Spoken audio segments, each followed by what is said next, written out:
Hello, welcome to my তাপতনুর ছোটো কিচেনে আপনাদের সবাইকে স্বাগত। তাপতনুর ছোটো কিচেনে আজকে বানাবো কালো জিরে রুই। তা কালো জিরে রুই বানানোর জন্য কি কি লাগছে দেখে নাও আপনারা। যেখানটায় 500 মতো রুই মাছ, যে ঝিঙে আর আলু, টমেটো, তেজপাতা আর আদা জিরে বাটা, নুন আর হলুদ।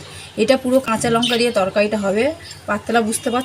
আর কালো জিরে রুই মানে এটা কালো জিরে তো অবশ্যই লাগবে, কালো জিরে পরিমাণটা বেশি দিতে হবে। তো প্রথমে কড়াটা গরম করে নেব এবং কড়া গরম হয়ে গেলে তার মধ্যে দিয়ে দেবো একটু তেল দেওয়ার পরে মাছগুলো ভালো করে লাল লাল করে ভেজে নিতে হবে। তো দেখুন বন্ধুরা, আমার সব মাছগুলো ভাজা হয়ে গেছে। এরকমভাবে লাল লাল করে মাছগুলো ভেজে নিতে হবে। তো দেখুন আস্তে করে মাছগুলো আমি তুলে নেবো যাতে ভেঙে না যায়। তো এবারে এর মধ্যে দিয়ে দেবো আলুগুলোও ভালো করে লাল লাল করে ভেজে নিতে হবে। তো দেখুন বন্ধুরা, আলুগুলো একটু ভাজা ভাজা হয়ে গেলে তার মধ্যে দিয়ে দেবো ঝিঙে, কারণ ঝিঙে আর আলু একসাথে ভাজা যাবে না, ঝিঙেটা তাড়াতাড়ি সিদ্ধ হয়ে যায়, আলু একসাথে ভাজা যাবে না, ঝিঙে আর আলুটাও লাল লাল করে ভেজে নিতে হবে। তো দেখুন বন্ধুরা, আমার চ্যানেল যদি আপনি নতুন হয়ে থাকেন তাহলে আমার চ্যানেলটা সাবস্ক্রাইব করে পাশে থাকা বেল আইকনটা প্রেস করে দেবেন, তাতে আমার চ্যানেলের নতুন নতুন ভিডিও সর্বপ্রথম দেখতে পাবেন আপনারা।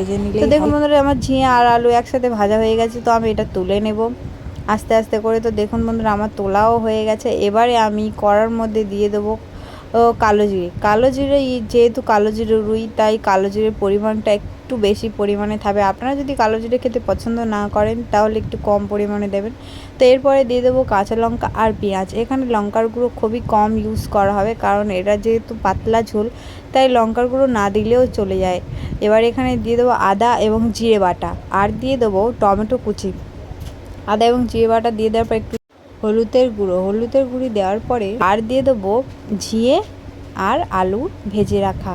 তো ঝিঙে আর আলু ভেজে রাখা যেটা ছিল সেটা দিয়ে দিলাম, দিয়ে একটুখানি মিক্স করে নেব এবং এরপরে দিয়ে দেবো জলটা আপনারা পরিমাণ মতো দেবেন, বেশি জল দেওয়ার প্রয়োজন নেই, আপনারা জলটা পরিমাণ মতো দেবেন।